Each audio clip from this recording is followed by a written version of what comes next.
Gradually, I became aware of my surroundings again, and thoughts began to emerge from the fog in my head. The ominous semi-darkness of my basement workshop, lit only by the light from the partially open door, reflected my mood.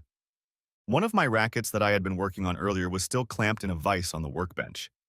From the other side of the partition, the sounds of our two youngest children playing in the rec room and the Disney movie they were watching on the VCR reached me.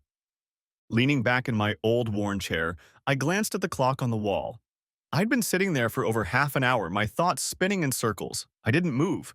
I didn't look, trying to figure out what I wished I hadn't heard. Sunday evening dinner was finished. My wife Sally cleaned up the kitchen and did the dishes, and I went down to my workroom to re-glue some rackets for the upcoming Fall Racquetball League. I'd been an avid player for 7 or 8 years, playing a few mornings a week until I got a job as an engineer at GM. I also played in at least one evening league every fall, winter, and spring session. I prided myself on making good progress in that relatively short period of time and always played in the A group. I participated in local tournaments several times a year and usually placed first. While playing racquetball, I consistently maintained my weight at about 200 pounds at 5'10". Our 7-year-old daughter, Jessie, followed me to watch her favorite movie in the game room, followed by 4-year-old baby Allison. Allie was at the age where Jessie couldn't go anywhere without Allie wanting to go with her. Fortunately for us, Jessie hadn't minded until now. I dreaded the day when she would be older and everything would change. Our son Jason, now 9 years old, was well aware that he was a boy and the oldest and shouldn't play with his younger sisters. He would most likely sit in his room and build or play with his model airplanes and cars. Fortunately, Jason looked like me and many members of the Robinson clan. Brown hair, hazel eyes, a strong-willed chin, and a prominent but not overly large nose. Jessie had Sally's red hair and fine facial features. Allie had blonde hair, and although she was still early, she seemed to combine both of our features. I finally finished the handles on the 3 rackets I kept in my gym bag, and as I pulled the strings, I thought a couple of them could use some tightening. Murphy's Law stated that at least once a week a string might break in the middle of a league game. I stopped by the girls' house. They were just watching Lady and the Tramp, so I decided to head back upstairs. As I walked up the stairs in my stockings and approached the partially open door to the basement, I heard the quiet muttering of Sally talking on the phone. The thought occurred to me that maybe I could sneak up on her and fondle her a little. I thought about setting the mood for something later, even though we had already spent the morning cuddling on the mattress like we usually did on weekends. Walking over to the door, I peeked through the crack to see where she was. Great. I grinned gleefully. Yeah, even after 3 children and 10 years of marriage, Sally was still beautiful. She was about 5 feet 6 inches tall and weighed less than 130 pounds thanks to regular exercise and a proper diet. She looks even better now than when we were married. She was 23 then, and I was only a year older. Perhaps because of the kids, our sex life had slowed down over the years, but we usually managed to carve out time for ourselves a couple times a week. Slowly opening the door wider, I heard the conversation that was going on over the phone. "The schedule is Tuesday and Thursday from 9 to 3, I heard her say. There was a pause as she listened to what the person on the phone was saying. "Yes, I can talk. Phil is in the basement with the girls right now. Why?" "Yeah, I think so too, Debbie.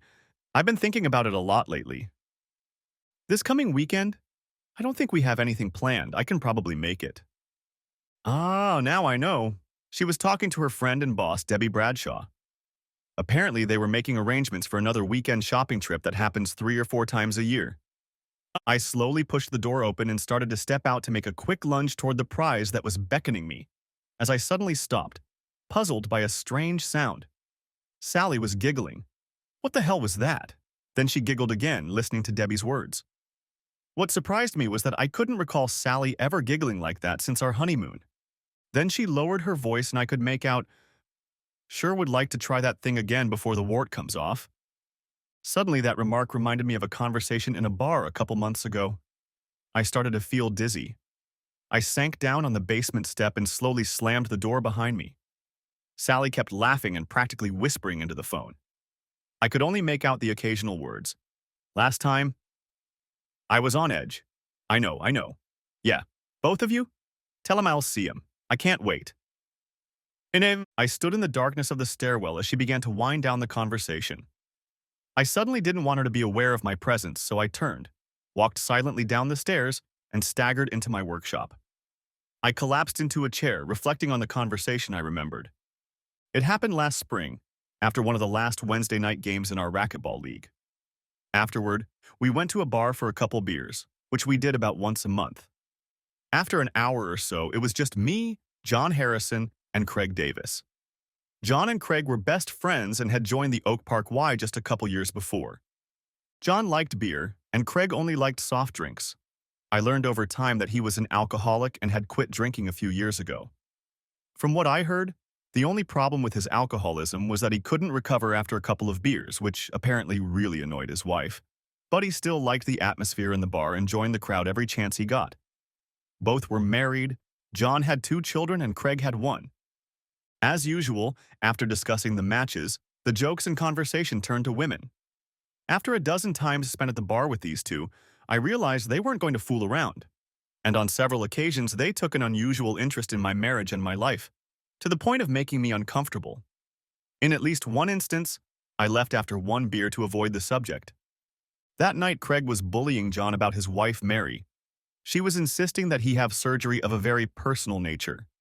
I realized he was talking about a vasectomy and added that Sally was talking about having me do it so she could quit the pills. But so far, we still hadn't come to an agreement. Craig continued to smirk as John took on a frustrated look on his face.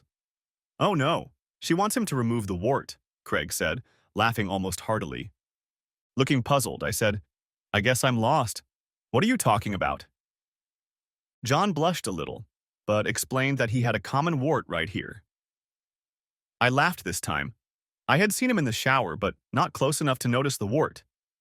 He admitted that the wart had grown over the last couple years and was already starting to scare his wife. John insisted that the wart served an important function. His wife Mary insisted that he remove it, even if it meant she was losing something in the bargain. It seemed to me that John objected not so much to his wife losing money, but to her losing the advantage he had in pursuing other women. Apparently, his wart was often a topic of discussion and aroused a certain curiosity when he tried to get other women into bed besides his wife. It was around this time that I decided that this shit was getting too deep for me and decided to hit the road. Now I was sitting in the dark thinking about that conversation. I just couldn't believe that Sally could be involved in what her phone call had hinted at. Sally knew that John and Craig were the ones I played racquetball with. I had told her about them several times before, and their names were usually listed on the schedule of matches I kept with our calendar. But as far as I knew, they had never met. But the dots kept connecting themselves no matter how much I tried to deny it. I got the feeling that I was in the dark, and I felt a sweat break out on me. I just couldn't believe that Sally was capable of such a thing, and I desperately hoped there was some plausible explanation. Whatever was going on, Debbie was obviously in on it too. Sally's boss, Debbie Bradshaw, had become assistant manager of the store where Sally worked about 5 years ago. She was transferred from corporate headquarters in Detroit. She had previously worked at the same store right out of college and then moved to the big city to get her management degree. Debbie was married to Josh, a financial controller whom she met while working in Detroit. Sally told me that Josh was her second husband. Sally and Debbie were about the same age and became friends when Sally was pregnant with Allie. At the same time, Debbie was pregnant with daughter Shannon, their first and so far only child. Both babies were born within a month of each other, which brought Debbie and Sally even closer together. We socialized with Debbie and Josh a few times over the years, usually at some event related to Debbie and Sally's work. We were not in the same social circles and were probably a step below them financially. Debbie was an intelligent, beautiful, green-eyed blonde, but it always seemed to me that she should be the center of attention. Josh seemed like a nice enough guy, but it always seemed to me that his main focus was his work. John and Craig joined a racquetball league about 2 years ago. John owned a construction business, and Craig was the managing partner of a residential construction company. The senior partner was his father-in-law. We were all about the same age, married and had families, so we had a lot in common.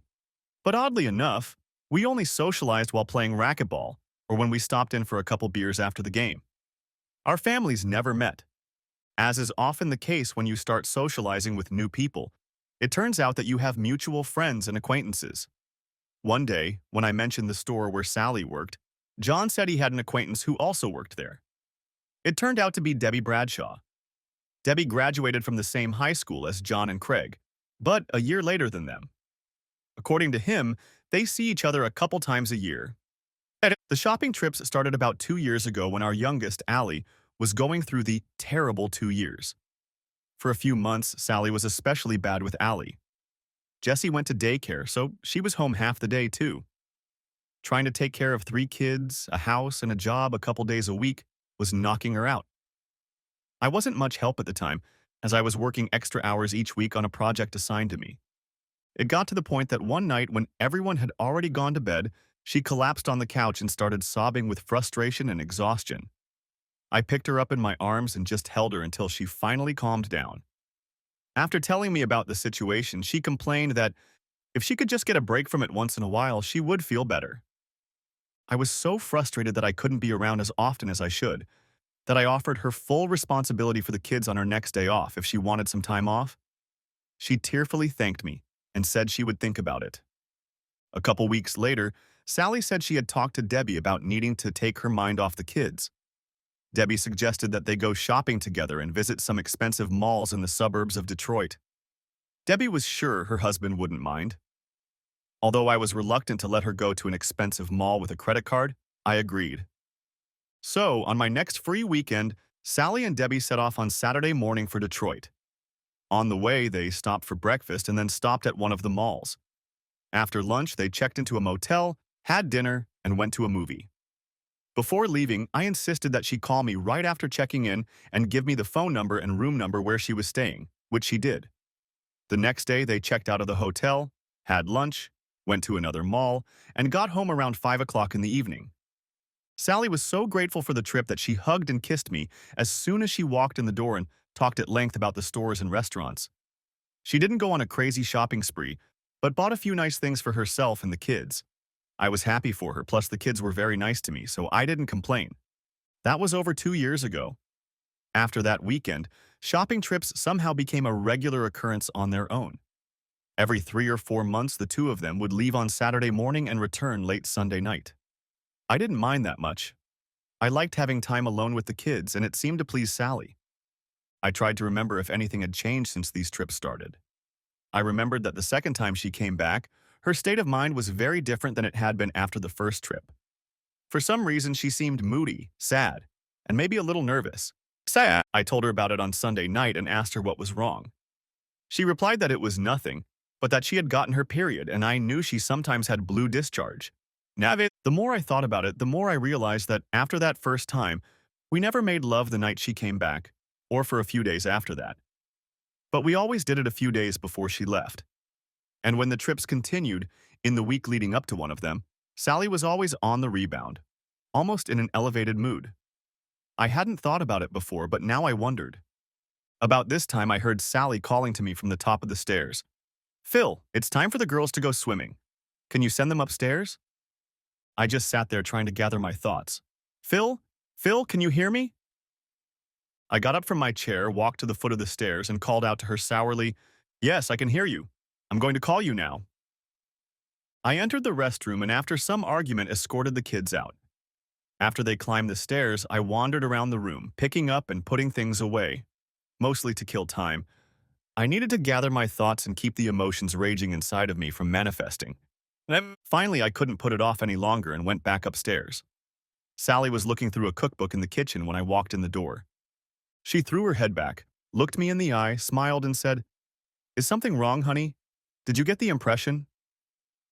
Feeling awkward, I mumbled something about finding a crack on one of my favorite rackets, but I kept looking into her eyes, trying to see anything that might confirm my suspicions. But there was nothing to see. She was just Sally, the woman I loved. She laughed and kissed me again. "While you were downstairs, Debbie called. She wanted to know if we could go shopping at the end of next week." At those words, her eyes narrowed, and a shroud seemed to descend over them. When I stared at her, she blinked and looked away from my face. I immediately realized that she was hiding something, and I thought, how long has this been going on? In desperation, I tried to think of ways to postpone this trip until I could think of something, anything at all. "Don't we have something planned for next weekend?" I said unconvincingly. "There's nothing on the calendar," she replied. There seems to be a VFW event on Saturday night and I thought we should attend, I said slowly. Sally pulled away from me and gave me an appraising look. Phil, you know I don't like going to these events. I don't care if Dad goes too. All you guys do is talk about army stuff and drink too much. It bores me to tears, so if you want to go, just get a babysitter for the time I'm gone. Then why don't we do something with the kids this weekend? Cedar Point will be open for a few more weeks before it closes for the season, and we haven't taken Allie with us once yet.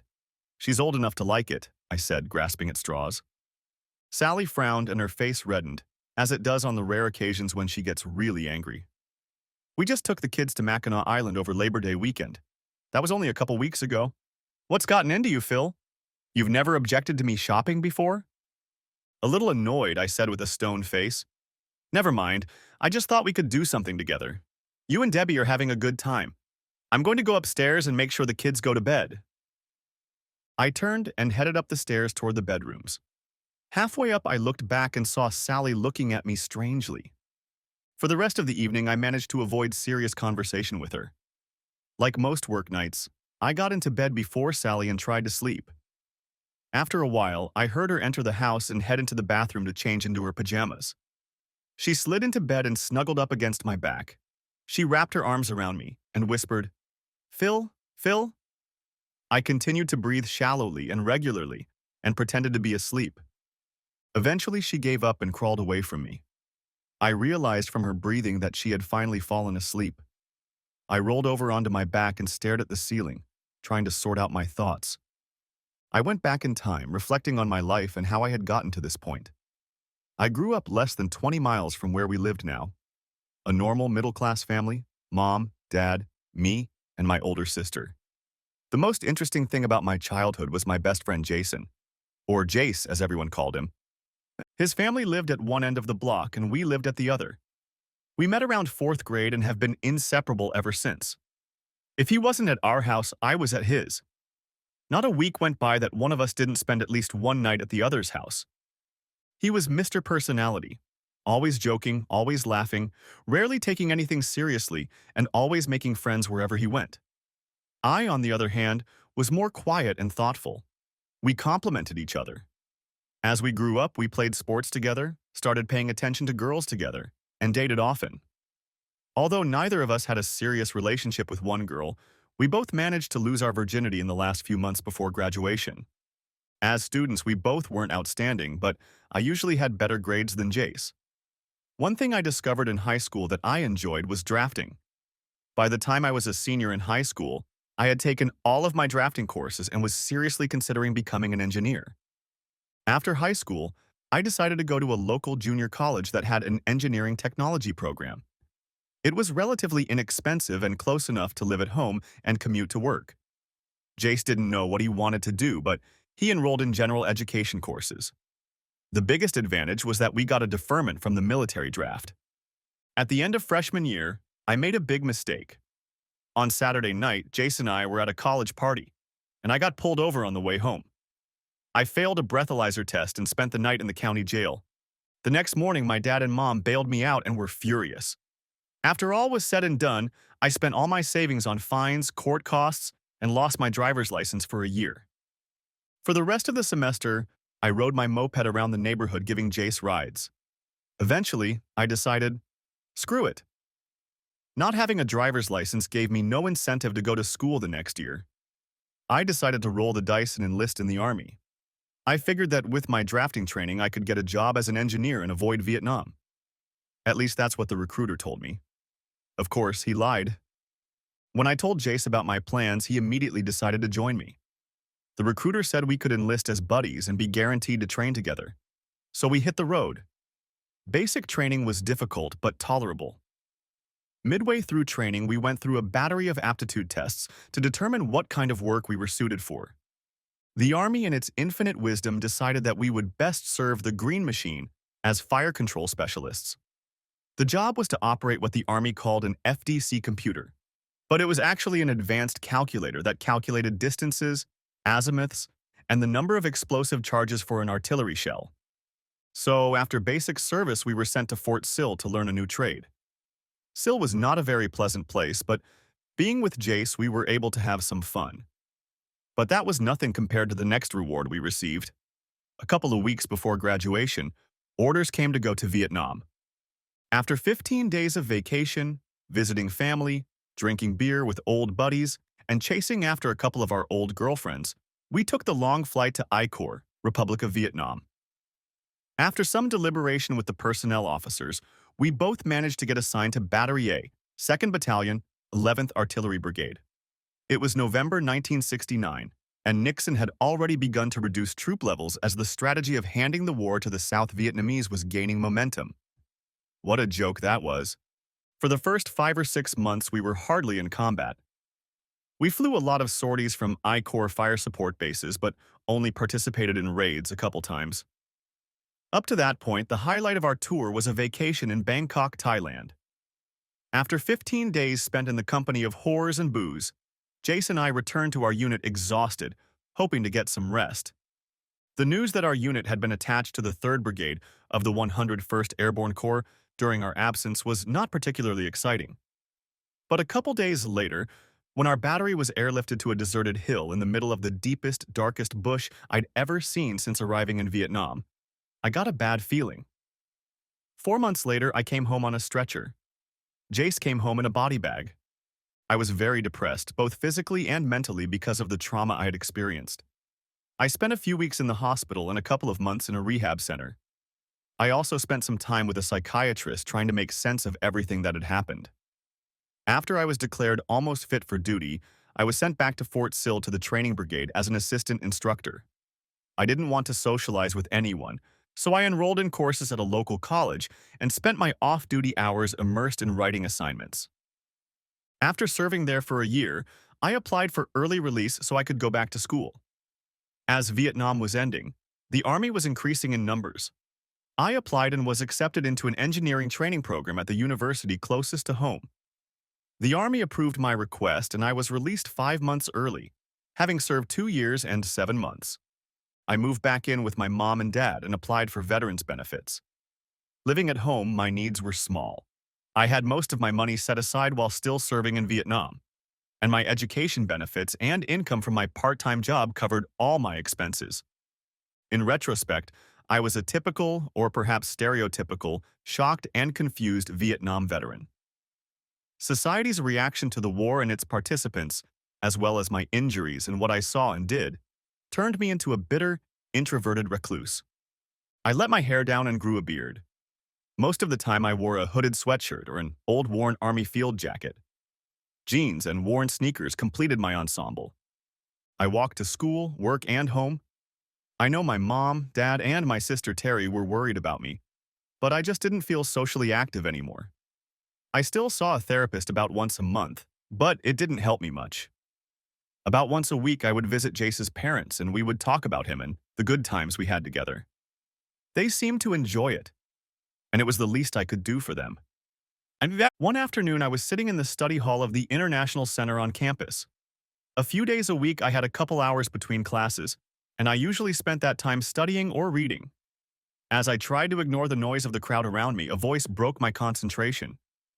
"Mind if I sit here?" "Son." I glanced at the man standing on the other side of the table and was stunned. Long red hair with the perfect pale complexion that only a true redhead could have. Curious brown eyes stared into mine, patiently waiting for an answer. I licked my lips nervously, looking at her perfectly shaped red lips and wondering what they would be like on mine. I was immersed in those thoughts when she repeated, "Do you mind if I sit here?" My tongue lolled, and I managed to mumble, "No, go ahead." When she put the books aside and pulled a chair over to sit down, I studied her with an edge of my eye. She was shorter than me by 7 or 8 inches, weighed about 20, and was very well built. For the next half hour, she was absorbed in her books, and I pretended to keep my eyes on her. From time to time, I glanced at her and marveled at her appearance. About the 5th or 6th time, I looked up and saw that she was looking at me. She pointed to my field jacket and somewhat uncertainly said, "Are you a veteran?" I nodded affirmatively, and then she asked, "Vietnam?"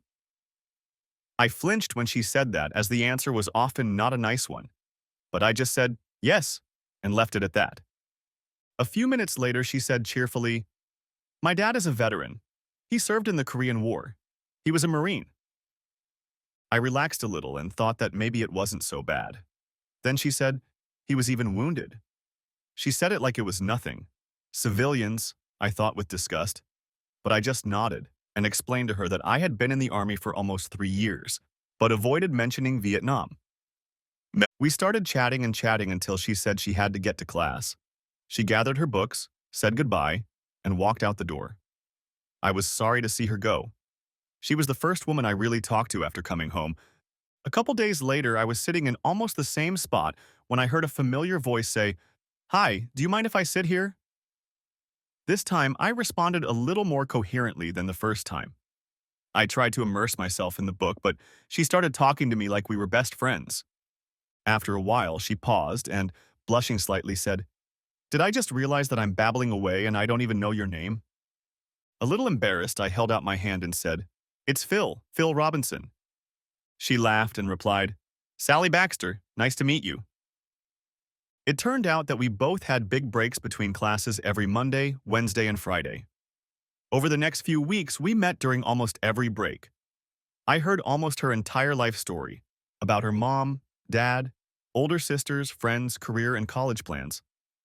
In addition to being beautiful, she was outgoing, communicative, and disposable. Her personality reminded me a lot of Jace. I told her about my family and classes, but nothing more than that. I deflected any questions about the army. Frankly, I preferred to listen to her. She could read to me from the phone book and I would still listen. I was utterly fascinated by her. Somehow she managed to draw me in, to get me interested in something other than school again.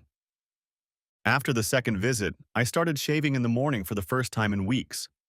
After the third or fourth time, I actually went and got a haircut and started dressing less sloppily. My mom immediately noticed the change in me and started questioning me. I honestly admitted that I had met someone I was interested in. She teased me a little, but it was obvious that she was happy about it. A few weeks after we met, I worked up the courage to ask her out. She seemed pleased and said yes right away. Like me, she traveled from home to attend classes. After she agreed to have me pick her up on Friday night, she said with a laugh, "Mind you, my dad is sometimes hard on guys who ask me out. Are you sure you want to do this?" I looked her straight in the eye and said, "Sally, I think for the privilege of dating you, I can at least put up with your father for a few minutes." Or a lifetime, I thought to myself. She blushed and said, "Oh, what a flatterer." I discovered that she blushes easily. And that Friday night, I knocked on her door and was answered by a woman with a warm smile. Before I could say anything, she said, "You must be Phil. We've been expecting you. Please come in." She took my hand and pulled me inside. As she did so, she called over her shoulder, "Jack, Sally's beau is here." She turned to me and said in a kind voice, "Don't worry about Sally's father. He's really not as bad as she thinks. By the way, my name is Emily." And she shook the hand she was still holding. I was pondering how to respond to all this when her father appeared from around the corner of the kitchen. He was a big guy, about my height, but weighing more than my 80-plus pounds. Not fat, but stout. "I'm Jack," he said in a deep voice, holding out his hand and looking at me intently. "Phil Robinson," I replied, shaking his hand firmly. "Come on into the family room. We can talk for a few minutes while Sally finishes her work." The three of us walked through the kitchen into a cozy, wood-paneled room with a TV in one corner, a couch and a couple of soft armchairs arranged around it. One side of the room was occupied by a fireplace with a hearth and mantel that stretched along the entire wall. On one side of the fireplace stood a triangular wooden box with a rolled-up American flag. On the other side of the mantel was a wooden box with a glass front that I had seen in several stores during my time in the Army. They were used to display military memorabilia, patches, ribbons, and medals. Between them, on a pedestal, was an M1 Garand rifle. With its polished buttstock and saddle-style leather harness, it looked very businesslike. Above the rifle hung a framed Marine Corps flag. It all looked very intimidating. Jack saw me looking at the fireplace and proudly said, "I was a Marine in Korea. I would have stayed, but I was wounded in the breakout from Pusan and then wounded again in the retreat from Chosin Reservoir. After that, I couldn't get a physical examination." I nodded and said, "Yes, Sally mentioned that, tough times." "Sally said you were a Vietnam veteran?" Jack asked. as the three of us sat down at the table. I was there for a while, I answered awkwardly. What did you do there? I was a fire control specialist in an artillery battery. 155555, I said. He nodded in agreement. 1555 are the workhorses of artillery. What part of Vietnam did you serve in? Emily cut in.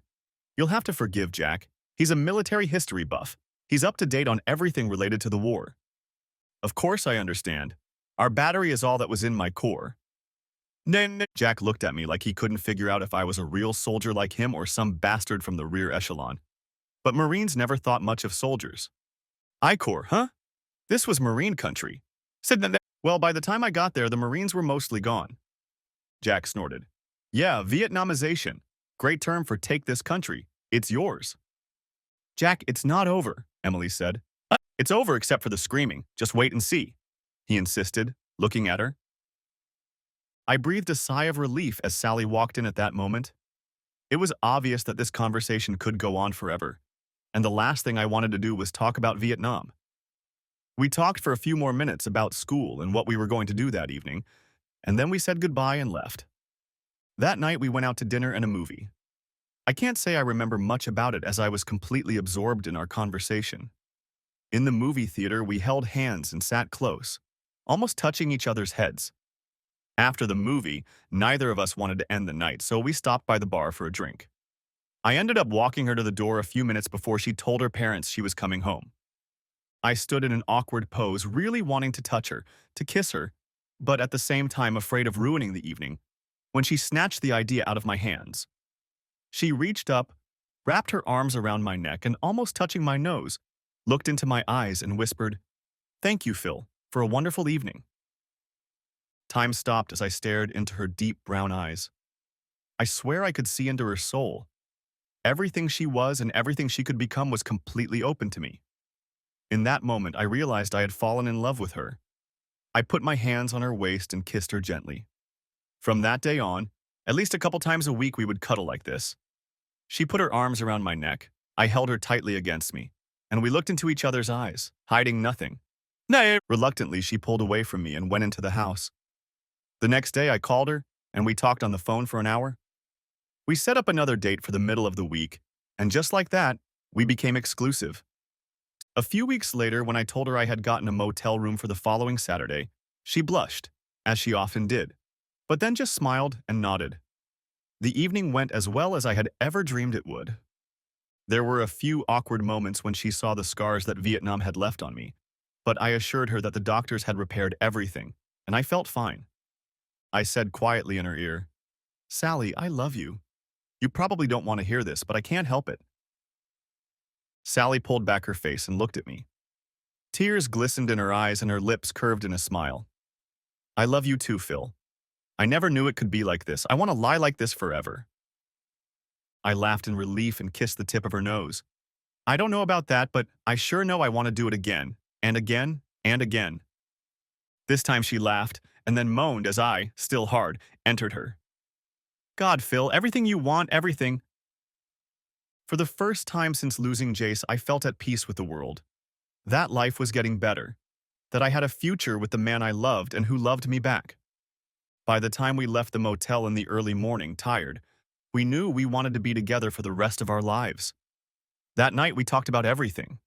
About marriage, about children, about where we wanted to live, about what we wanted to do with our lives. Although Sally was a year younger than me, she was a year ahead of me in school. She was graduating at the end of this spring, and I was graduating a year later. We decided that after graduation, Sally would go to work and we would wait and get married right after I graduated. In the meantime, I would rent an apartment so we could be together until then. A week later, I took Sally home to introduce her to my family. My dad, Dave, worked as a toolmaker at GM. My mom, Donna, had been working as a part-time teacher's aide since my sister and I moved to middle school. Sally and my parents liked each other right away. Later, my mom said they loved Sally not only for herself, but for the way she brought me out of my shell. And I was changed. I was happy. I couldn't stop smiling most of the time. I was so bad that the next time I saw my therapist, he kicked me out of his office and told me not to come back. Sally's father and I continued to have a wary relationship. I'm sure he was concerned about the man who had knocked down his youngest daughter. And the fact that we were close didn't help matters. The look on his face when we talked about living together before marriage was frightening. That changed a few months later when Jack and Emily invited us over for dinner. Jack and I secluded ourselves in the living room while Sally and her mother stayed in the kitchen putting away food and talking. After a few minutes of small talk on the usual topics, Jack hesitated for a moment and then said, "Sally told me that you have some serious scars from your service in Vietnam. She asked me what might have caused them." I looked away, feeling uncomfortable for some reason. "Yeah, but that's not something I like to talk about, especially with her." Jack smiled and said, "I know what you mean. Civilians don't usually do that." After a moment, he said, "Phil, when you and I met, I was under the impression that you didn't see what was going on there." Reluctantly, I replied, "Not really, until the last firebase I was at." After a moment's silence, he asked, "Which base exactly?" I hesitated again. "Ripcord." Jack's eyes suddenly widened. "Ripcord? You were on Ripcord?" I nodded. "In the summer of '70? He asked with some strain. I nodded again.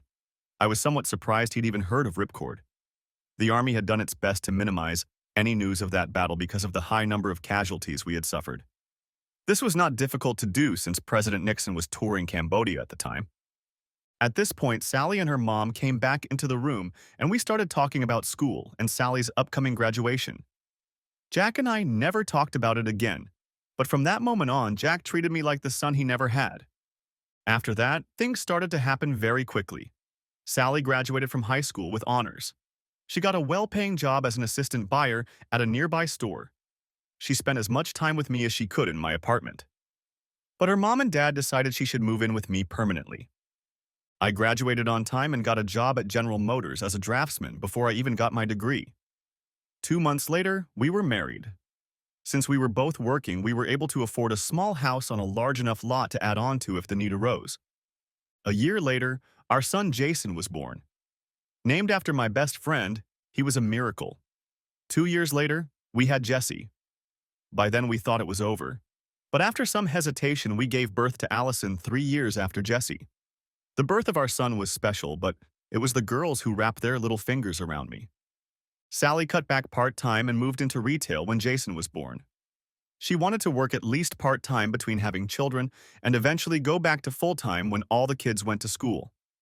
Right now, her work hours fluctuated between 12 and 20 hours a week. This suited her, as she was entitled to a large employee discount, and it was expensive to keep the children clothed. Since I started working, my job has been constantly changing.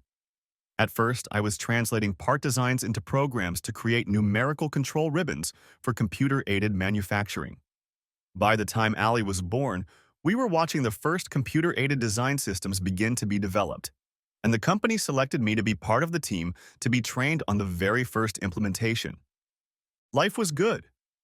Money was plentiful, and we could afford 2 cars and a modest but nice house. Between the births of our children, we added a bedroom, bathroom, and recreation room. We had 3 beautiful and healthy children. We did a lot of things together as a family. Every year, we took at least one family vacation with the 5 of us, and twice a year, Sally and I sent the kids to their grandparents for a long weekend somewhere just for us. I always thought our marriage was strong, and we weren't shy about declaring our love for each other. We often hugged, held hands, and touched each other. I would look at her and other guys' wives and think how lucky I was, and I often told her so. I had always thought we were all just as in love now and just as fervently in love with each other as we had been 10 years ago. Now I wasn't so sure of that. I could feel my life turning to shit. Sleep eluded me most of the night, and I probably only managed to get a couple hours of sleep. The next morning I didn't go to class, but staggered into my office, shut the door, and stared at the wall. I knew I had to come up with a plan of action. I had to somehow figure out what was going on. I could ask Sally directly what was going on. As far as I knew, she had never lied to me before. But if she was already hiding something, would she tell me the truth now? And how would I find out? I knew what I overheard. I knew what I saw in her eyes.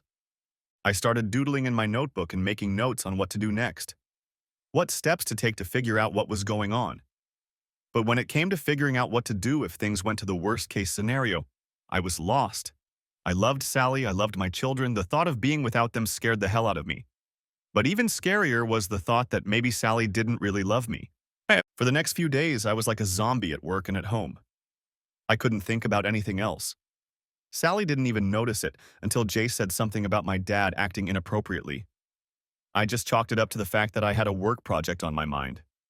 Tuesday, I went back to my normal routine and went to play racquetball before work as usual. John was there, and, of course, Craig. The thought occurred to me that I had never seen John without Craig, and vice versa. I realized that if John was involved in something, so was Craig. When I entered the locker room, they were standing at the end of one of the aisles, changing clothes and talking quietly to each other. When they looked up and saw me, John laughed, and Craig started smirking, as if he was the only one in on the joke. I realized now that the smirk was a normal expression on his face. I tensed up and started to get angry. For the first time, I was starting to see these two as my adversaries. John was an inch taller and maybe 10 pounds heavier than me. Craig was a little shorter in stature and stocky.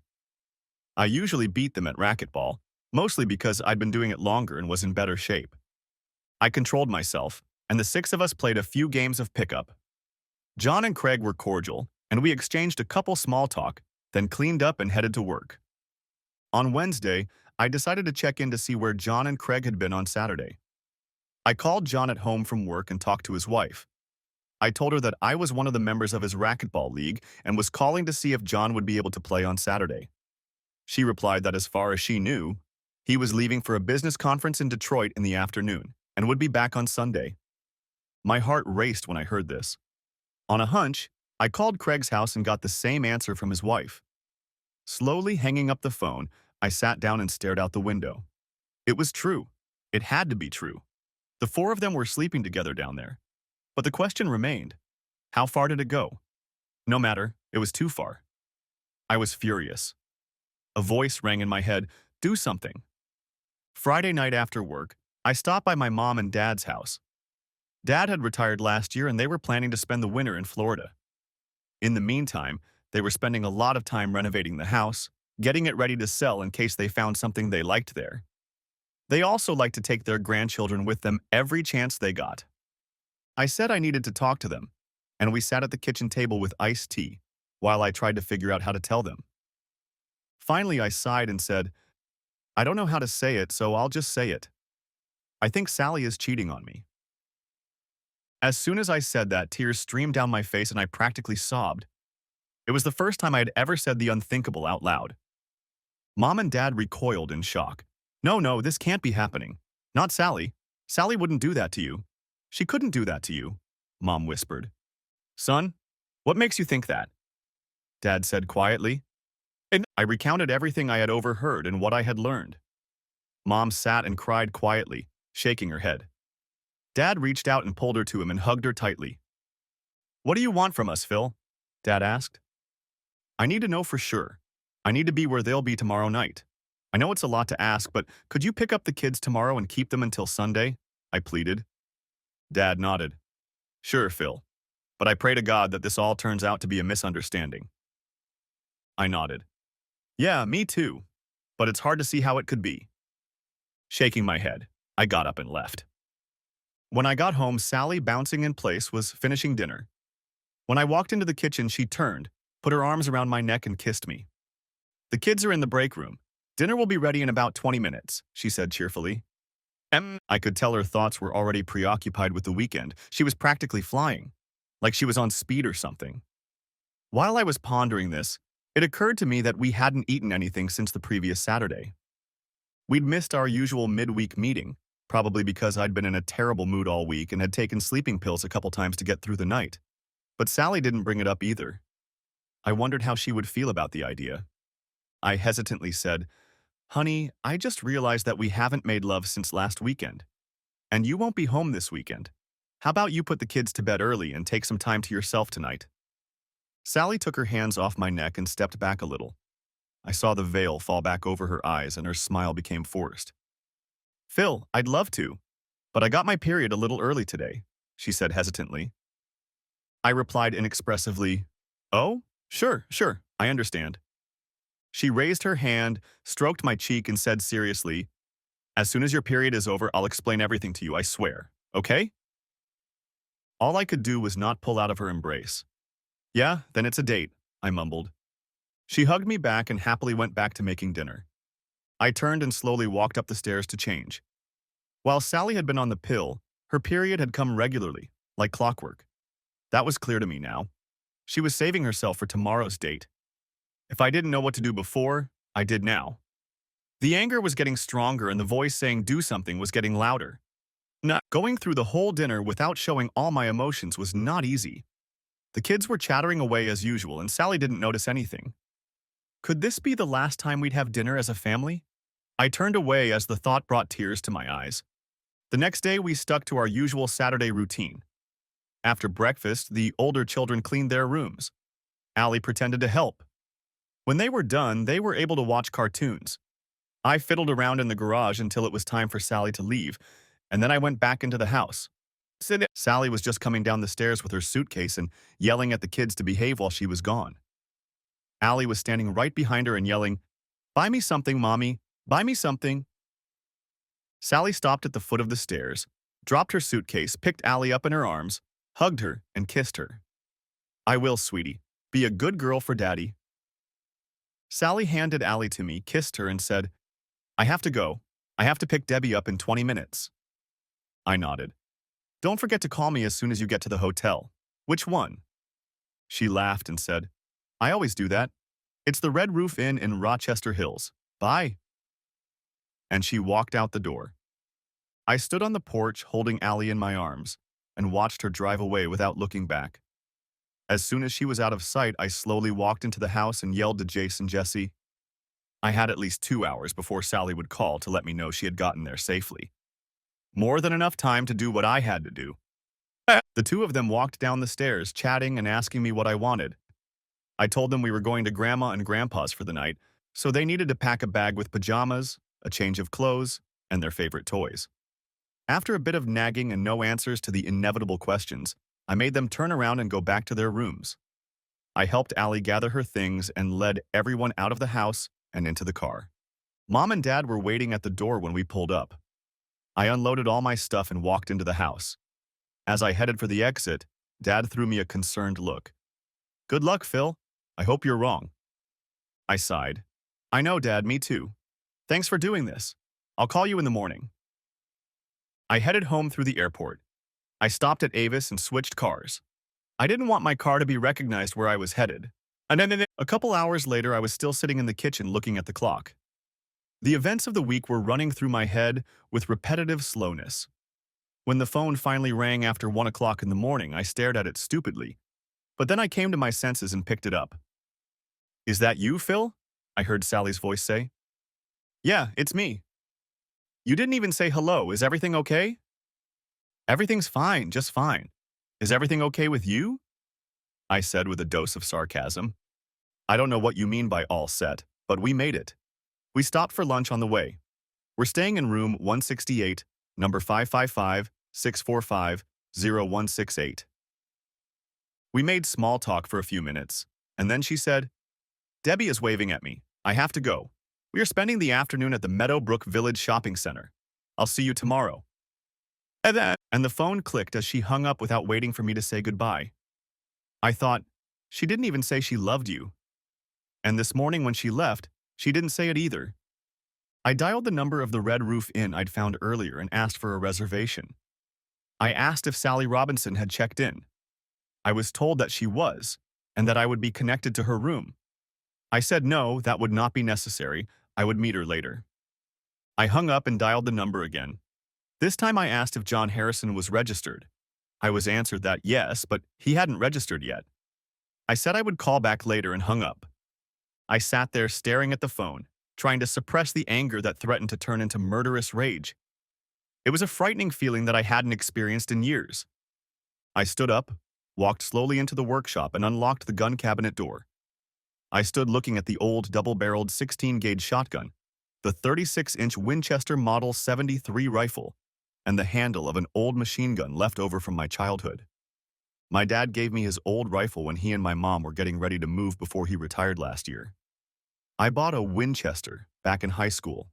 when I went deer hunting for a couple years. After Vietnam, I couldn't bear the thought of hunting again. I stood there, deep in thought. I knew that if I took my gun with me, I might never see my children again.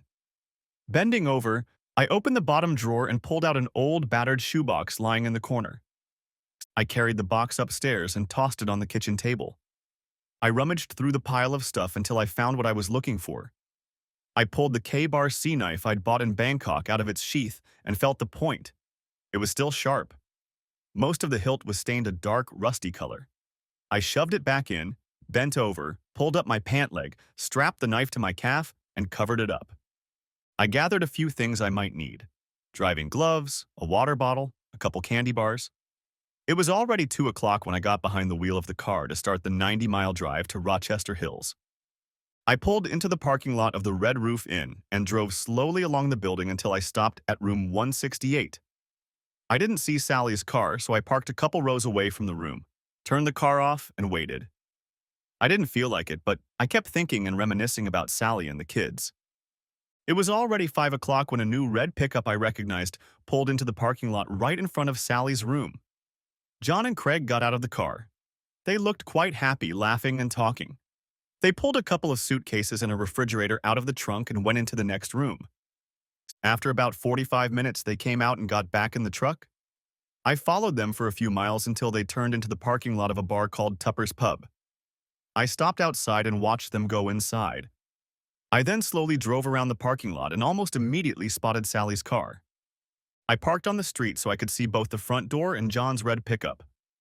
I wondered if I should go inside, but the bar seemed small and I was afraid of being noticed.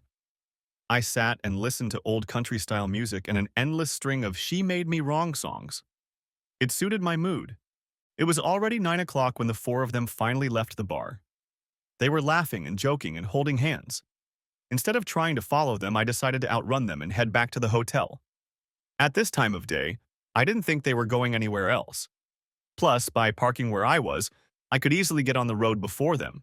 I parked in front of their license plate with the windows down about 10 minutes before Sally's pickup and car pulled into the parking lot. The four of them got out of the car and stood in front of the first room, talking. I was close enough to see them in the lantern light above the door, but far enough away that I couldn't hear what they were talking about except for occasional bursts of laughter. They seemed to be arguing good-naturedly about something. After a few minutes, John pulled a coin out of his pocket, tossed it in the air and caught it, then extended his arm in front of everyone to show which side was up. Some onlookers nodded approvingly, and Craig pulled an unresisting Sally to him and kissed her soundly. Smiling, Debbie grabbed John's hand and pulled him into the other room. Holding hands, the two couples laughingly dispersed to different rooms, pointing and waving to each other. I sat stunned. Who had put who down? What kind of game was this? As my mind struggled with its agony, with the realization of what was probably going on in room 168, the voice I'd heard all week in the back of my mind began to escalate into a scream. Do something, anything at all. Do what? It was obvious this wasn't the first time. They were too good with each other. I couldn't undo what Sally had already done. 10 years? 10 years of marriage and starting a family. She'd ruined it all. And me. What was I supposed to do now? I thought I knew the answer to that question. At least I'd sleep better knowing I'd tried to do it. Then John came out of Debbie's room, dressed only in boxer shorts and a t-shirt. He had a beer in his hands. I glanced at my watch and suddenly realized I'd been staring at their door for over an hour. John looked around the building from head to toe to make sure no one could see him, then walked over to Sally's room and knocked on the door twice. A couple minutes later, Craig came out wearing jeans, no shirt or shoes. He closed the door behind him. They stood and talked for a few minutes while John sipped his beer. Then they greeted each other, and this time John went to Sally's room and Craig went to Debbie's room. Suddenly it came to me what had just happened. I had lost my mind. Suddenly a voice screamed in my head, "Do something, asshole!" I felt a wave of insanity wash over me. I couldn't stop myself anymore. I moved to the other seat, found my driving gloves, and pulled them on. I deliberately got out of the car and walked quickly to number 168. Putting the thumb of my left hand to the peephole, I knocked twice with my right hand. When the door started to open and when John said, "What the hell, Craig?" my fist was already flying forward and hitting John with all the anger and frustration I was capable of. John's head snapped back. He backed up 2 steps and went down hard on his ass. He sat there in just his boxer briefs, closing his eyes and covering his face with his hands. I looked around the room, looking at the overturned bed and the ajar door to the bathroom. I could hear the shower running. I pulled up my pant leg and pulled the knife out of its sheath. His nose was mostly on the right side of his face. I tapped the handle of the knife on his nose to get his attention, and then flipped the knife over when he opened his eyes. His eyes widened when he saw the tip of the knife in front of him. "How long, John? How long has this been going on?" I whispered wildly. "Don't lie to me," I said coldly. Two, maybe 2 years." He stammered. Fear was red in his voice and eyes. "Say, then I suppose joining the same racquetball league wasn't a coincidence, John." No, he said hoarsely, closing his eyes again in pain. I thought about that fact for a moment. He wanted to be near the man whose wife he was entertaining. "You're just a sick bastard, John. Look at me, John. If I ever hear you approaching Sally or any other married woman, I'll find you. And I'll find your wart. Do you understand me?" "Understand?" I repeated when he hesitated. "Yes." He wheezed at last. "In fact, you'll be better off if you go far, far away." John's eyes bulged with horror. Suddenly, the stench of shit hit my nostrils, and I realized that his guts had let loose. At that moment, the shower noise stopped, and I heard the curtain being pulled back. Sally's voice came through the door. "Hey, John boy, I thought you were going to come in the shower with me. What's up?" And she giggled. I looked up just as the bathroom door opened and Sally appeared in the opening. She was holding a towel and drying her hair when she suddenly saw me. Her eyes widened, she gasped, her face paled to a pasty white. The towel fell to the floor and her mouth fell open as she tried to say something. Complete shock was evident in every muscle. "John boy doesn't look healthy," growled I at her. I glared at her and took a step toward the bathroom. A look of panic appeared on her face as she took a step back and reached out with both hands to slam the door shut. I heard a click as she closed it. I turned and walked over to the nightstand next to the bed. Taking the phone, I cut the cord in one swipe of the knife and then slipped the knife back into its sheath. I turned around and headed for the front door. At the door, I stopped and looked around the room once more. Suddenly, I screamed in frustration and misery, then picked up the phone and threw it with all my might right into the bathroom. It smashed into the door with force and fell to the floor, causing a terrified scream from inside. I walked outside and closed the door behind me. I stopped for a moment and realized that the job wasn't over yet. I walked over to another hotel room. Again, I put the thumb of my left hand to the peephole and knocked twice with my right. The door opened and Craig laughingly started to say, "You guys sure are noisy." When my fist flew under his chin, I heard a short shriek from the bed and looked over at Debbie, who was sitting at the headboard. Her eyes were like saucers and she had a sheet under her chin. I knelt over Craig and felt for his pulse. He was alive but faded like a light. I stood up and walked over to the nightstand next to the bed. Debbie let go of the sheet and pulled it up to her waist, covering her mouth with trembling hands, her frightened eyes looking at me through her fingers. I picked up the phone receiver and with a quick jerk pulled the cord from the wall. Then I stepped back to the door and turned to look at her. "Siva, if you tell your husband you ran into me tonight, tell him I said hi," I said wryly. Then changing my mind, I said, "Or maybe I'll tell him myself." I tossed the phone into the corner of the room and walked out, closing the door behind me. I stood outside looking up at the night sky and breathing in the cool air deeply. I could feel the tension fading away, replaced by a soothing tiredness. The do-something voice was gone. Everything was done. And I knew what else I needed to do, the only thing I could do. Purposefully, I headed to my car to start moving on with my life. "Yeah?" I said curtly into the phone. I was annoyed by this interruption, even though I had been expecting it all morning. I was immersed in thinking about Jason, Jesse, and Allie. They were the most important part of my life at the moment, and figuring out how to shield them from the consequences of what had happened was my first priority. "Phil, it's Jack." "Yeah, Jack," I replied without enthusiasm. "What's going on in there?" "Sally was here in the house when Mom and I got home from church. She's crying and says she's afraid to go home." Jack said this forcefully, almost shouting. I looked at the clock. It was almost 1 o'clock in the afternoon. It had been almost 14 hours since I had left Rochester Hills. "I don't know what I could have done to make her feel that way," I said. "She says you lashed out at a couple of Debbie's friends they ran into last night. and hurt them pretty badly. Hurt them? They're lucky I didn't kill them, I said sarcastically. Phil, what the hell? That's not like you. I thought for a moment about how to respond to that statement. In the end, I just asked my question. Did Sally tell you where this fight took place? She said it was outside a restaurant in the Rochester Hills neighborhood. I mean, she was trying to get out of it. Well, her family, her history. Sally's your daughter, so maybe it's true, I said slowly. There was silence on the phone, and I sensed that Jack was trying to make sense of it all. Phil, I'm going to bring Sally home. I want to know what's going on. We need to talk. No problem, I wasn't going anywhere. Jack abruptly hung up, but not before I heard in the background, No, Dad, no. I sighed. She's not going to make this easy, I thought.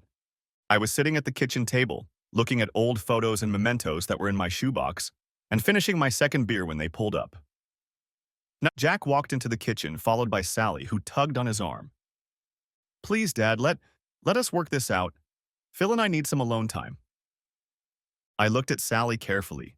She was makeupless, her hair loose, her eyes red and puffy. She was shaking like she was having a massive nervous seizure. She didn't react to my gaze, holding onto her father's hand and trying to steer him back toward the door. But Jack didn't budge. Jack sat down in front of the kitchen table and stared at me. He looked at me in silence and at the K-bar knife that lay on the table next to my beer. Finally, he said, Okay, Phil, what's going on? I looked at Sally and said mockingly, Yeah, Sally, tell your daddy what's going on. She turned to me and said fiercely, Shut up, Phil. You and I can work this out. Her voice was commanding, but her eyes pleaded with me. I was furious that she thought like things could be fixed if only we were alone, or that she thought like she could manipulate me. I was determined to be as honest as she was, to lie, and she's the one who got her parents involved. I looked Jack straight in the eye. It turns out that Sally and her boss Debbie have a couple of girlfriends they like to go out with when they go out of town. I found out about it and objected. Pretty strongly, I have to admit. I said it more tactfully than she deserved. Sally sighed, stepped back and sat down on one of the kitchen chairs. Jack looked at me in disbelief. No, Phil, Sally wouldn't do that. I don't believe you. Jack started to get angry with me and said, That's enough, Phil. Now you're being cruel and disrespectful. I shifted my gaze from Sally to Jack and back to Sally again.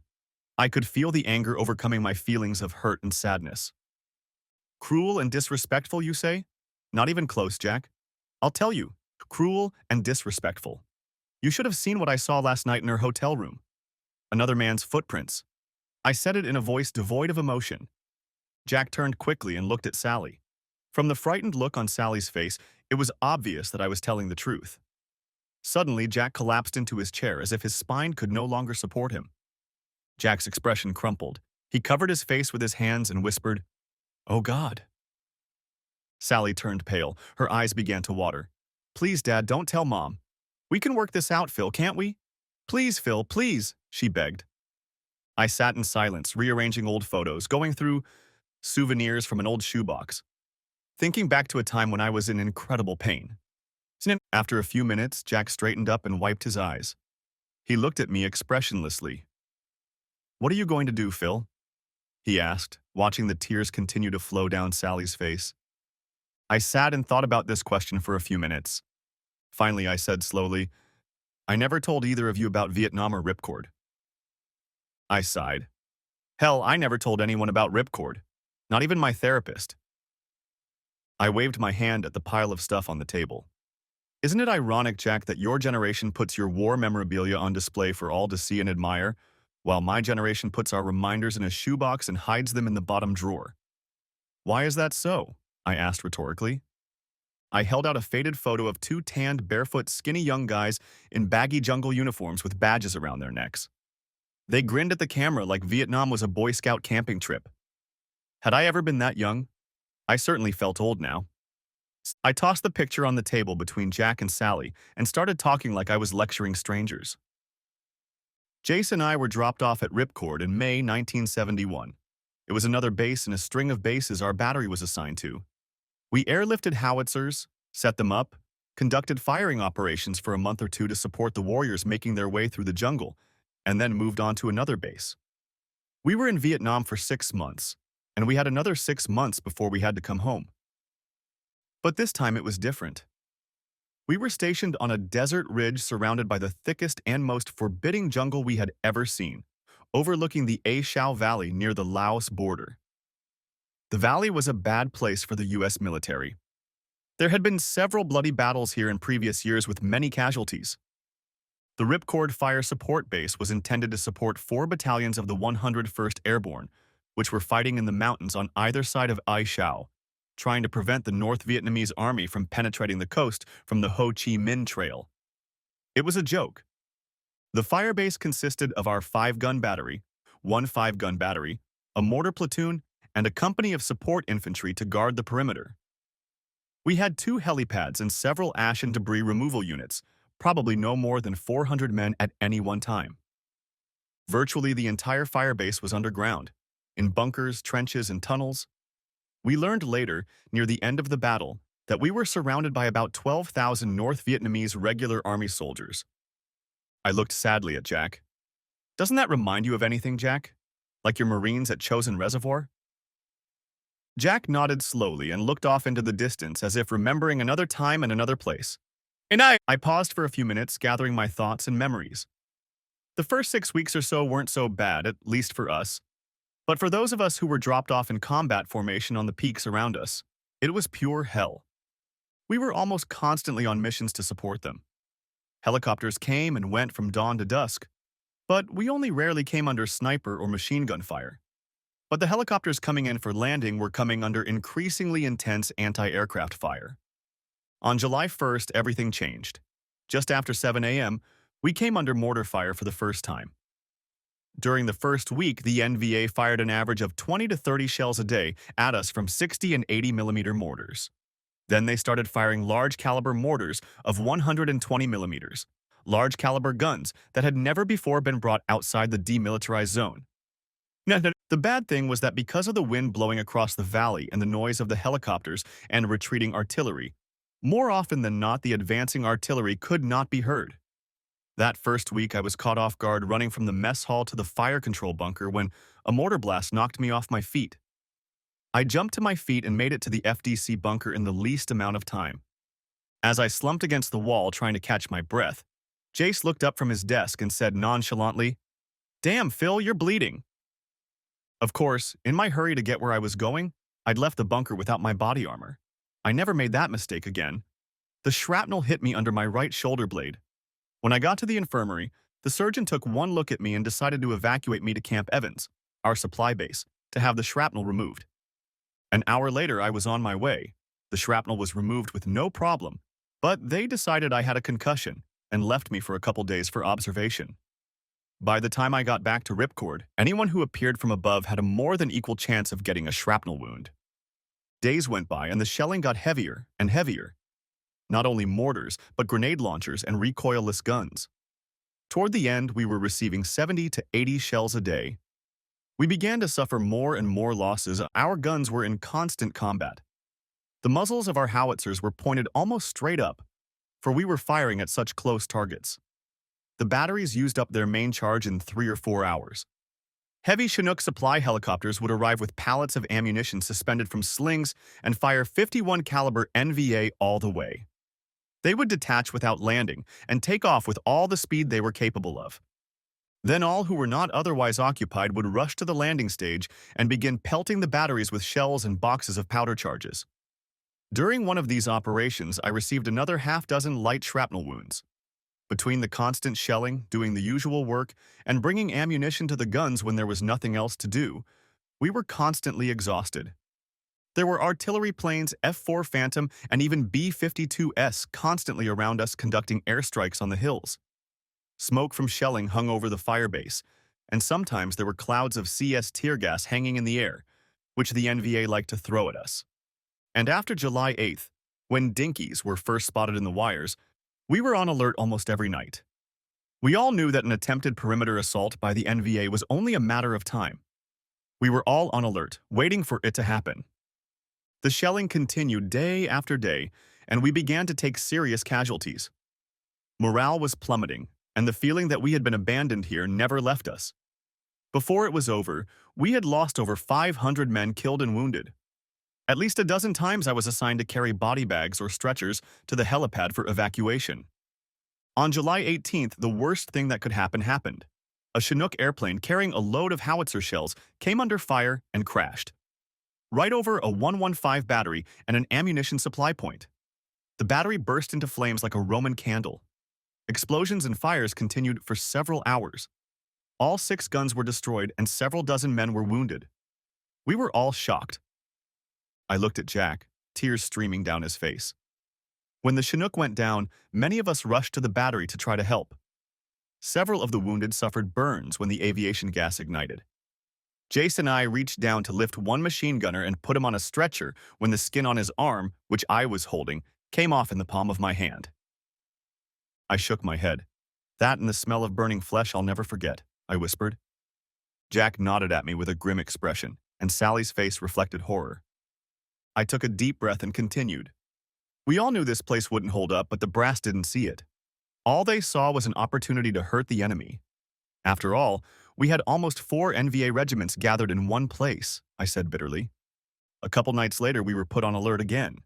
We were bombarded with automatic weapons all around the perimeter, as well as conventional fire. Jace and I had set up an M60 machine gun in a slot trench in front of the FDC bunker in case of a surprise attack. Our mortar platoon was constantly firing flares to illuminate the wire, and the infantry company was returning fire along the jungle edge. Every few minutes, artillery ships would fly overhead and fire rockets or miniguns at suspicious NVA positions. Jace and I usually didn't try to return fire because there was a 3-man infantry position 20 or 30 yards in front of us, and return fire usually drew unwanted attention to our location. That night, the infantrymen were almost constantly popping out of the bushes and firing M79 grenade launchers and automatic weapons. From time to time, tracer shots came from the jungle. Then a volley of 20mm mortar shells rained down on the infantry position in front of us. Jace and I ducked to the bottom of our foxhole as the ground shook. Stunned, we finally peered out from behind the edge of our position and saw that the infantry foxhole was completely covered. No one could crawl out of it. We quickly took up 60 positions, and Jace began returning fire while I fed him ammo from my belt. The platoon sergeant crawled over to us, and we told him what had happened to the infantry and that we would need more ammo. He nodded, ducked as low as he could, and rushed toward the Tactical Operations Center. We had already reached the last belt when suddenly I heard a shot from an M16 and felt as if my back and thighs had been hit with a baseball bat. I collapsed on the edge of the trench and stared into Jace's eyes. Unable to move, I saw in his eyes the realization of what had happened to him. He moved his lips, trying to speak, but nothing came out. I reached for his hand and he squeezed it, and then I saw the light go out in his eyes and I realized it was the end. I looked up at Jack and Sally, but I didn't see them. Tears were streaming down my face. My best friend in the world was dead, my brother in name only. I felt alone, so alone, I said brokenly. I wiped my eyes and tried to pull myself together. I heard Sally snort. Whether it was because of Jace or because of her own difficulties, I couldn't tell. Finally, I continued. I barely turned my head to look back. About 10 feet in front of the FDC bunker, Corporal Tran was standing in front of us, pointing an M16 at us. Tran was one of Keith Carson's scouts assigned to the 101st Regiment. The scouts were mostly made up of North Vietnamese deserters who, for whatever reason, decided they were on the wrong side. Tran spoke English fairly well and sometimes acted as an interpreter when the infantry took prisoners or recovered documents from destroyed enemies. A couple times he took shelter in our bunker when we were shelled, and several times we ate together. One night Jay started teaching him how to play poker, just for fun. Many scouts got clumsy when things got tense, if they thought there was a chance of being captured. They knew that in that case all that awaited them was a bullet to the head. A few days ago, most of them were locked in one of the bunkers as the siege continued, and their behavior became increasingly suspicious. None of us trusted them. I don't know if Tran was just scared or if he was an NVA infiltrator. I guess it didn't really matter. Tran fired a whole clip at Jace and me. I took a couple of bullets in the back, but my body armor saved me from all but a couple of broken ribs and a bad concussion. One bullet hit the back of my thigh, but didn't hit the bone. I felt myself starting to go into shock at the realization that Jace was really gone, and I had been shot. I fought unconsciousness as I knew that if I lost consciousness, I would probably die. I began to talk myself into getting angry, focusing on the enemy, and getting even with him. As my anger built up, my vision took on a purple hue, and I felt a murderous rage take over my mind.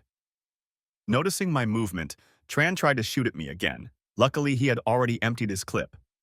I fell down and pretended to be dead. Tran must have decided he was done with me because he dropped his rifle and jumped over our foxhole.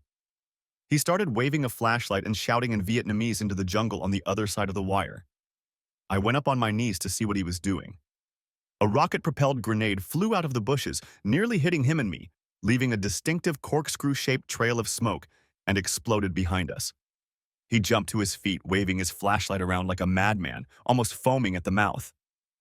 In the light of the flares, I saw three figures dressed in khakis and helmets, separate from the edge of the jungle and run toward the wire. As they approached, I made out the distinctive satchel charges hanging around their necks and the AK-50 carbines they were holding, indicating they were sappers. I pulled the M60 that lay beneath Jace toward me.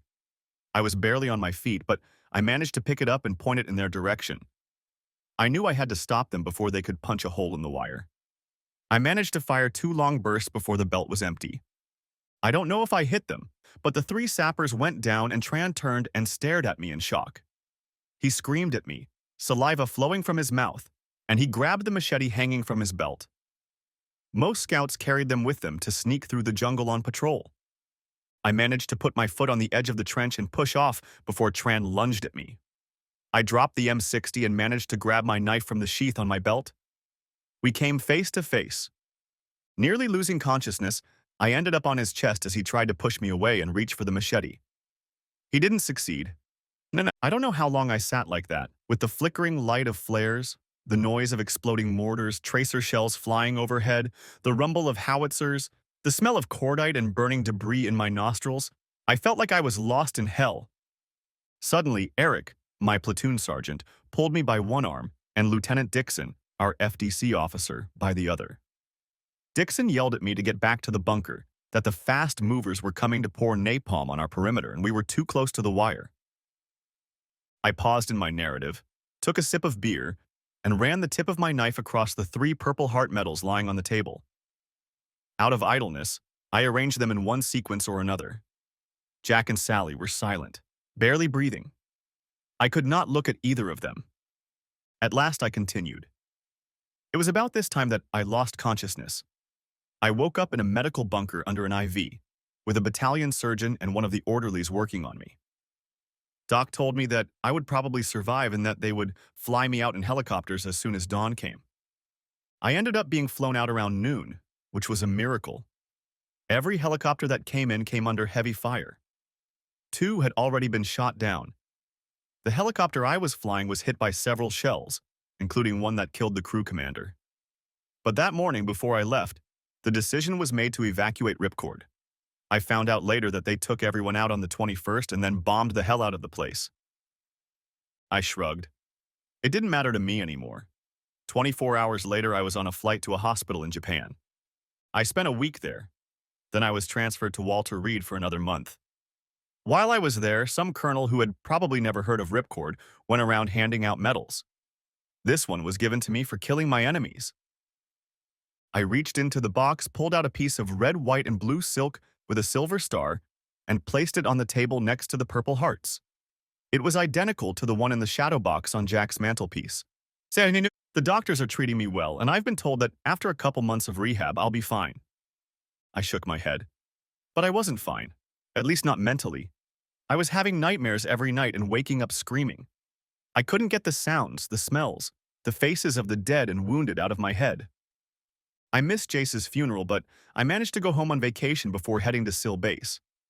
The first thing I did was visit Jace's mom and dad. It was the hardest thing I had ever done. They wanted to know everything about Vietnam, what we did there and how Jace died. But they didn't ask a single question. Why did I survive and he didn't? I paused and said quietly, "It's the same question I asked myself almost every day." I stared into space, reflecting on this dark time in my life. I was in therapy, but I still felt like I was withdrawing from the world. I didn't want to see anyone or talk to anyone. At Fort Sill, I did the bare minimum of what I had to do to keep everyone happy. I immersed myself in college drafting classes so I didn't have to socialize with the other guys after work. When it came time to get discharged from the Army, I moved back in with my parents and continued going to school. Not because I cared, but because I didn't know what else to do. I lifted my head and looked into Sally's eyes, and all the pain, resentment, and misery of the previous night almost blinded me. And then I met Sally, I whispered. She suppressed a sob, lowered her gaze to the table, and refused to look at me. You brought me back to the real world. You were happy, you were interested in everything and everyone around you. You were beautiful on the outside as well as the inside. All the things I thought I wasn't. And you made me want to get to know you better. You made me want to really live again and gave me a glimpse of what my life could be. And I fell in love with you. You saved me. And you gave me 3 wonderful children. For that, I will always be grateful to you, I said wistfully. For several minutes, we sat there without moving. Finally, Jack cleared his throat and said quietly, "What now, Phil?" I turned my head tiredly and looked at him. "Jack, I've been betrayed twice in my life. Both times I lost my best friend," I said simply.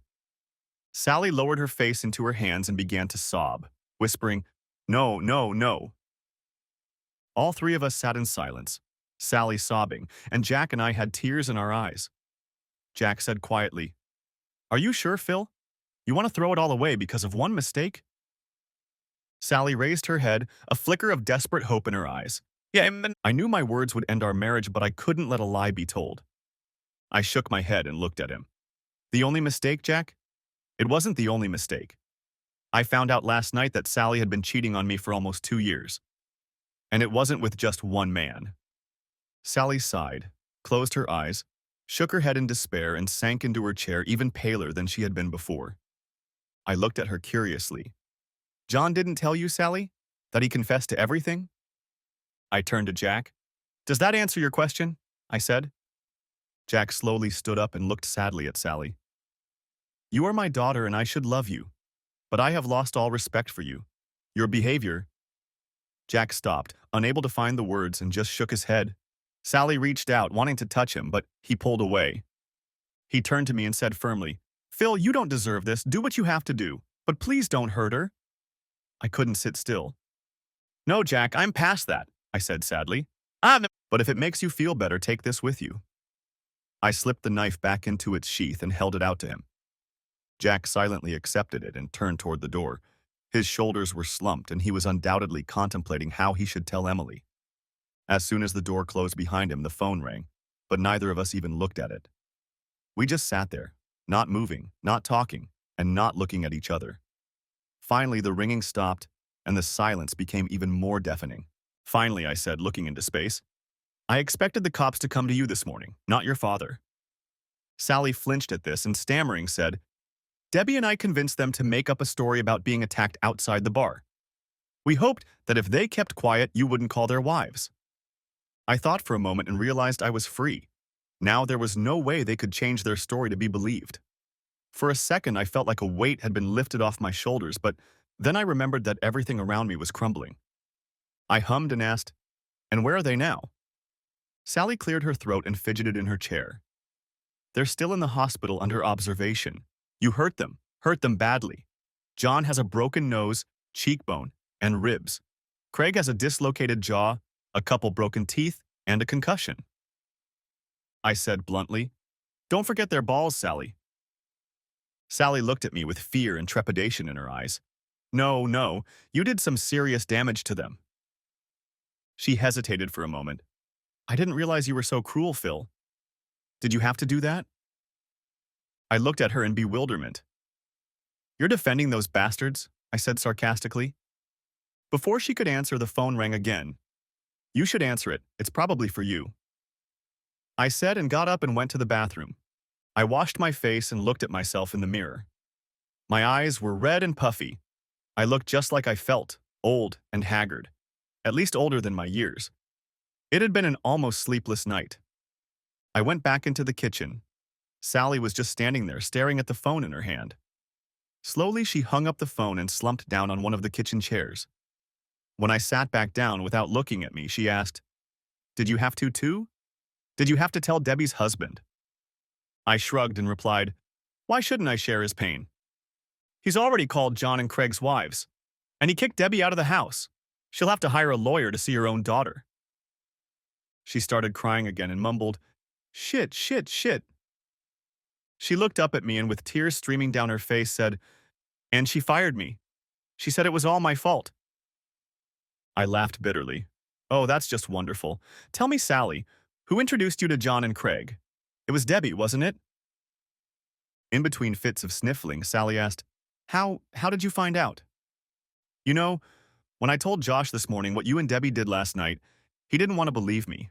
Called me a liar and accused me of trying to ruin his marriage.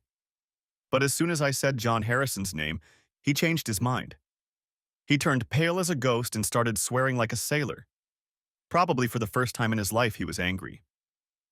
You told me years ago that this was Debbie's second marriage and she was estranged from her parents. Turns out Debbie has a sister living upstate that she never sees either. About a year ago, Josh was auditing a company, and one of the people he was working with turned out to be Sarah, Debbie's sister. Sarah knew that Debbie had remarried, and Josh knew that Debbie had a sister, but they had never met.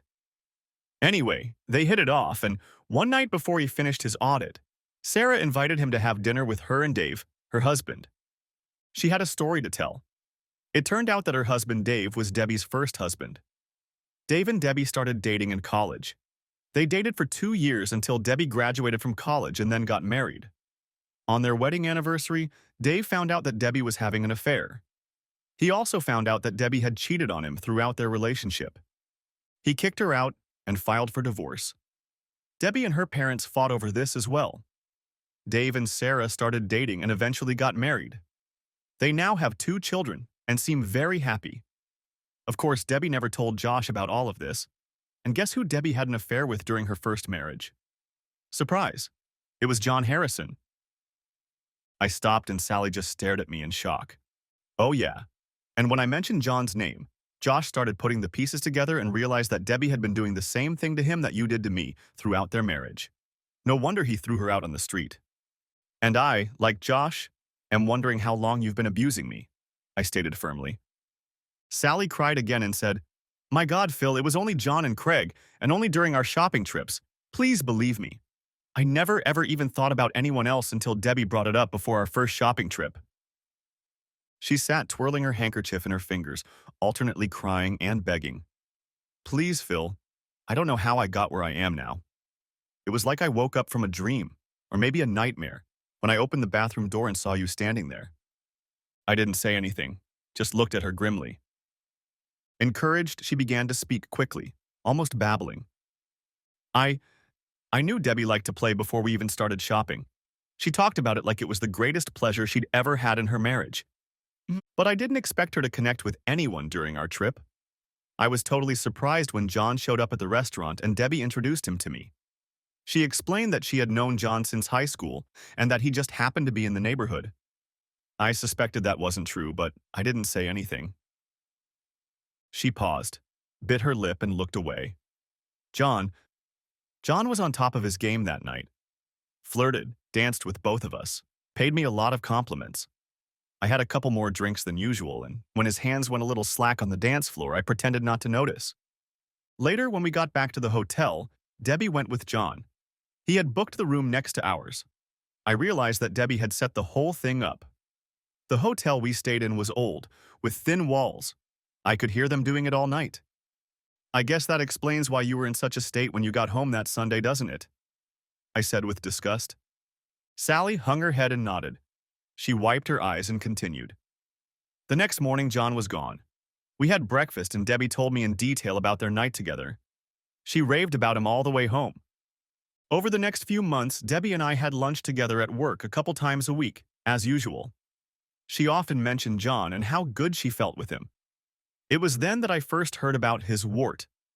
Debbie laughingly told me that I should try it someday because she couldn't explain it. At first, I just laughed at her. But the more she talked about it, the more the idea stuck in my head. A few months later, when another shopping opportunity presented itself, Debbie admitted that John really wanted to be with me. and she was okay with me wanting to be with him. I laughed a little at that, but asked her what she would do if I did. She said that John had a friend, Craig, who would come over and keep her company. I didn't say no, and I don't know why. I told her I would think about it, but I don't think I could do it. Ned. Sally looked at me, and I just stared back at her expressionlessly. I I knew it was wrong, Phil, but the thought crossed my mind that I could do it and no one would know. Sally looked away again and said, "That Saturday night, John and Craig came to the restaurant. We had dinner and a few drinks and then went to a nightclub. We split into couples and I was with John. I had had enough to drink by then and convinced myself that nothing bad would come of it. Everyone was having a great time. Later, when we got back to the motel, John and I naturally went to our room and Debbie and Craig went to theirs." Sally fell silent and just stared at her hands. Finally, I said dismissively, "So, was it as you expected?" Sally looked at me with tears in her eyes. "It was fine. It was no better than what you and I have. It was so great that it wasn't like that, and it was with someone new and I could pretend to be someone else. So it wasn't just normal. He turned you on so much that you forgot about the husband who was waiting for you at home. About the husband who took care of your children out of love for you, so you could be alone," I said bitterly. Sally suppressed a sob and turned away again. "Yes," she whispered. "And how do you explain Craig, my spouse?" I asked wryly. Without looking at me, she replied, "After we slept with John a few times, Debbie joked that she was starting to miss him. I didn't think too much about it, but on the next trip when we were paired up, I danced with Craig most of the night. Later at the motel, Craig came to my room and he and I spent the night together. It, it didn't seem like a big deal. Then, a couple trips later, John and Craig switched in the middle of the night. I didn't realize it at first until I woke up late one night and realized that the man making love to me wasn't the man I started out with." Sally looked at me sadly. "I felt like I was two different people living in two different worlds. I love our life together, you and me and the kids. But I got hooked on these weekends. I thought I could have both and you'd never know it. How stupid I was." "Damn stupid," I agreed. "And then when you saw me at the motel, I looked at myself in the mirror and realized what I'd become." She whispered almost to herself. I stood up and looked down at her. "Interesting story, Sally. Too bad it doesn't have a happy ending. Or maybe there is, for you. I'm going to go get the kids. Tonight, when Allie is asleep, you and I will sit with Jason and Jesse and tell them that their parents will be living apart. I think Allie's too young to understand. We won't tell them the real reason, and I'll do my best to keep them as unharmed as possible. I'll sleep on the couch in the basement until I can make other arrangements." Sally shouted after me as I started to walk away, "Phil, my God, this was a mistake. I love you. Don't do this, please." I turned and said, "Why not?" Sally, sobbing uncontrollably, replied, "It was only 3 or 4 nights a year. I never saw John or Craig or anyone, except for those weekends. Please, Phil, I'm begging you. Can't you forgive me and let me make things right?" "Forgive you, Sally? Forgive you for being a whore for other men 3 or 4 nights a year? For giving away the thing you cherished most in the world, yourself? Forgive me for breaking my trust in you.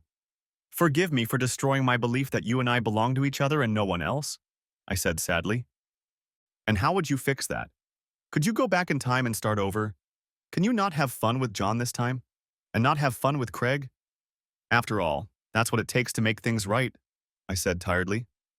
I stood silently looking around the kitchen, the family photos on the wall, the children's drawings and newspapers on the fridge, Allie's baby chair in the corner, all the things that made this house a home. I shook my head, trying to clear it up. I spent most of last night sleepless, asking myself how I'll feel about you in 6 months, a year from now, or 5 years from now.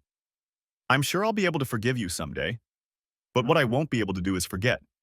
Not in a year, not in 5 years, not even in 10. Every time I see you, I will think of last night. Every time I hear your voice, I will think of last night. And every time I hear your name, I will remember last night." I said this with a hitch in my voice. With tears in my eyes, I said, "That's what, Sally, I can't live with." I stood there, unmoving, sadly contemplating the future, barely noticing Sally, who was rocking in her chair, alternately sobbing and crying, "No, please, God, no." After a few minutes, I said quietly, "Can you answer me one question, Sally?" She looked at me with empty eyes like a condemned prisoner who knows the sentence will not be commuted. You lost the man who loved you more than anything in the world. You lost the respect of your parents, the respect of my parents, and the respect of your husband. You lost your job. And someday you'll have to explain to our children why you destroyed our family. Was it worth it? After a moment's silence, broken only by Sally's muffled sobs, I turned and slowly walked out the door. Thanks for watching. I hope you enjoyed it. Subscribe to my channel and stay tuned for the next videos.